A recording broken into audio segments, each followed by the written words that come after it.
ਸਤਿ ਸ਼੍ਰੀ ਅਕਾਲ। ਨਿਊਜ਼ 18 ਪੰਜਾਬ ਵੇਖ ਰਹੇ ਦਰਸ਼ਕਾਂ ਦਾ ਸਵਾਗਤ ਹੈ। ਮੈਂ ਤੁਹਾਡੇ ਨਾਲ ਗੁਰਜੋਤ ਸੰਧੂ ਦਾ ਜ਼ਿਕਰ ਕਰਾਂਗੇ ਸਭ ਤੋਂ ਪਹਿਲਾਂ ਚੀਤਿਆਂ ਦਾ। ਜੀ ਹਾਂ, ਭਾਰਤ ਪਹੁੰਚੇ ਨੇ ਚੀਤੇ। ਨਾਮੀਬੀਆ ਤੋਂ ਭਾਰਤ 8 ਚੀਤੇ ਪਹੁੰਚੇ ਨੇ, ਲਿਆਂਦੇ ਗਏ ਨੇ ਸਪੈਸ਼ਲ ਜੰਬੋ ਜੈਟ ਤੋਂ। ਗਵਾਲੀਅਰ ਪਹੁੰਚੇ ਨੇ ਚੀਤੇ। ਥੋੜੀ ਦੇਰ ਦੇ ਵਿੱਚ ਦੱਸੀ ਕਿ ਮੱਧ ਪ੍ਰਦੇਸ਼ ਦੇ ਕੂਨੋ ਨੈਸ਼ਨਲ ਪਾਰਕ ਦੇ ਵਿੱਚ ਰੱਖੇ ਜਾਣਗੇ ਚੀਤੇ। ਔਰ ਖਾਸ ਤੌਰ ਤੇ ਪੀਐਮ ਨਰਿੰਦਰ ਮੋਦੀ ਦਾ ਅੱਜ 72ਵਾਂ ਜਨਮ ਦਿਨ ਹੈ, ਤਾਂ ਅੱਜ ਇੱਕ ਖਾਸ ਦਿਨ ਇਸੇ ਕਰਕੇ ਚੁਣਿਆ ਗਿਆ ਹੈ। ਜਨਮ ਦਿਨ ਦੇ ਮੌਕੇ ਤੇ ਕਹਿ ਸਕਦੇ ਹਾਂ ਕਿ ਇਹ ਦਿਨ ਚੁਣਿਆ ਗਿਆ ਕਿ ਚੀਤੇ ਲਿਆਂਦੇ ਜਾ ਰਹੇ ਨੇ ਕੂਨੋ ਨੈਸ਼ਨਲ ਪਾਰਕ ਦੇ ਵਿੱਚ। ਦੱਸੀ ਕਿ ਪੀਐਮ ਮੋਦੀ ਦੇ ਵੱਲੋਂ ਹੀ ਇਹ ਚੀਤੇ ਜਿਹੜੇ ਨੇ ਉਹ ਛੱਡੇ ਜਾਣਗੇ। 70 ਸਾਲਾਂ ਬਾਅਦ ਭਾਰਤ ਦੀ ਧਰਤੀ ਤੇ ਚੀਤੇ ਨਜ਼ਰ ਆਉਣਗੇ ਔਰ ਖਾਸ ਤੌਰ ਤੇ ਹਵਾਈ सफर के जरिए यानी कि लियादे गए ने बाहरों जो चीते और पहुंच चुके ने भारत। पहली बार एक महाद्वीप तो दूजे महाद्वीप चीते लियादे जा रहे हैं, क्योंकि खास तौर पर जिक्रयोग है कि लंबे समय पहला कई दहाके पहला चीते जिहड़े ने वो भारत दे विचों खत्म हो गए सन, लिप्त हो गए सन। जिस तो बाद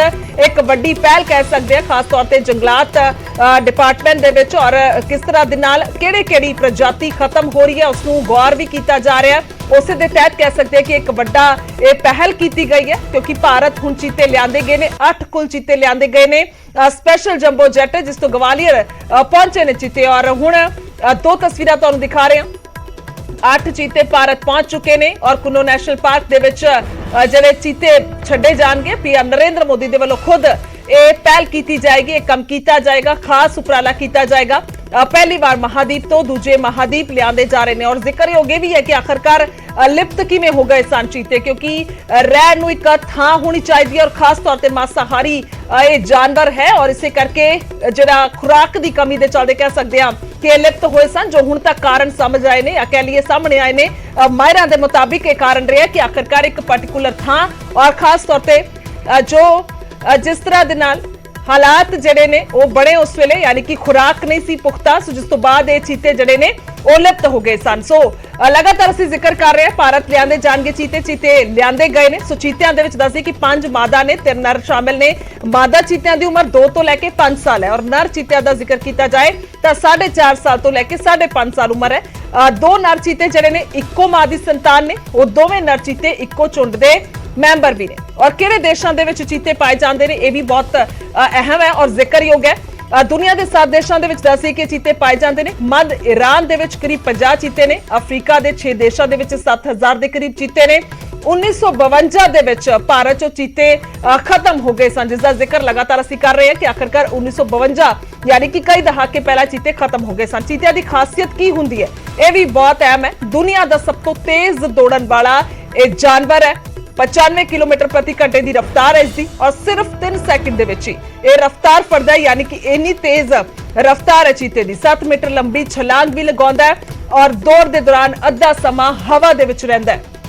लगातार तस्वीरां दिखा रहे हैं और खास तौर पर यह भी अहम है कि जिहड़ी प्रजाति जिहड़े जानवर खत्म हो रहे हैं उन्होंने किस तरह दे नाल बरकरार रखा जाए, क्योंकि अजिही कोई चीज़ अजिही कोई प्रजाति नहीं होनी चाहिए जिहड़ी कि लिप्त होंदी जा रही है, तो इसनूं गौर किया गया। और इत्थे भी दस दईए कि एक वड्डा बजट जिहड़ा पहला रखा गया सी, सो जिस तो बाद ये सारी कार्रवाई की गई और लगातार जो देख रेख कर रहे हैं कूनो नैशनल पार्क की उन्होंने भी जिक्र किया कि एक बकायदा पहला एटमोसफेयर तैयार किया गया, उस लिए टीम रखी गई।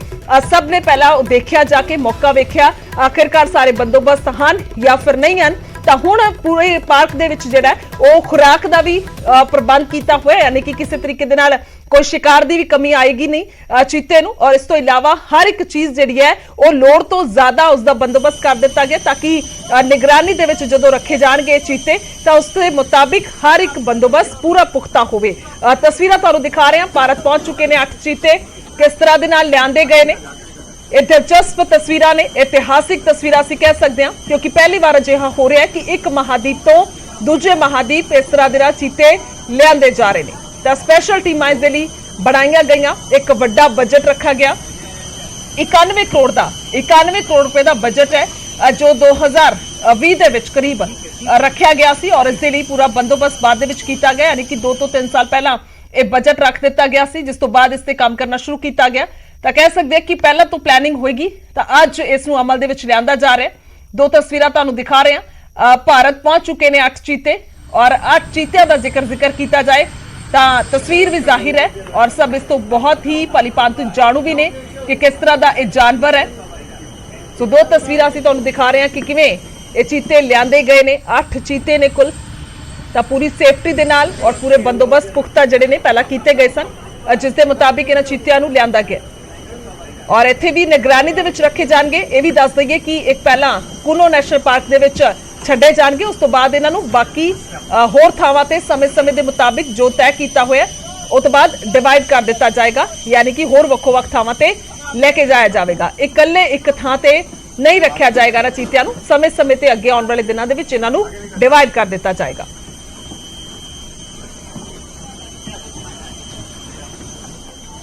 ਸੋ ਤਸਵੀਰਾਂ ਅਸੀਂ ਲਗਾਤਾਰ ਦਿਖਾ ਰਹੇ ਹਾਂ ਆਖਿਰਕਾਰ ਭਾਰਤ ਪਹੁੰਚ ਚੁੱਕੇ ਨੇ 8 ਚੀਤੇ ਤਾਂ ਨਜ਼ਰਾਂ ਜਿਹੜੀਆਂ ਨੇ ਸਭ ਦੀਆਂ ਬੜੀਆਂ ਹੋਈਆਂ ਨੇ ਕਿਉਂਕਿ ਦਿਲਚਸਪ ਤਸਵੀਰਾਂ ਨੇ ਦਿਲਚਸਪ ਪਹਿਲੂ ਹੈ ਔਰ ਇਹ ਵੱਡਾ ਕਹਿ ਸਕਦੇ ਹਾਂ ਕੰਮ ਕੀਤਾ ਗਿਆ ਕਿਉਂਕਿ ਖਾਸ ਤੌਰ ਤੇ ਜੇਕਰ ਗੱਲ ਕੀਤੀ ਜਾਵੇ ਜਾਨਵਰਾਂ ਦੀ ਪਸ਼ੂ ਪਕਸ਼ੀਆਂ ਦੀ ਤਾਂ ਬਹੁਤ ਹੀ ਅਜਿਹੀ ਕੁਦਰਤੀ ਇੱਕ ਸਾਡੀ ਵਿਰਾਸਤ ਹੈ ਜਿਸ ਨੂੰ ਸਾਂਭ ਕੇ ਰੱਖਣਾ ਬਹੁਤ ਜ਼ਰੂਰੀ ਹੈ ਇਹ ਅਜਿਹੀਆਂ ਚੀਜ਼ਾਂ ਨੇ ਜਿਹੜੀਆਂ ਲਿਪਤ ਹੁੰਦੀਆਂ ਜਾ ਰਹੀਆਂ ਨੇ ਕੁਦਰਤ ਦੇ ਨਾਲ ਛੇੜਛਾੜ ਕਰਨਾ ਵਾਕਈ ਇੱਕ ਵੱਡਾ ਜ਼ੁਰਮ ਮੰਨਿਆ ਜਾਂਦਾ ਹੈ ਤਾਂ ਇਸੇ ਦੇ ਚੱਲਦੇ ਇਹ ਸਭ ਉਪਰਾਲੇ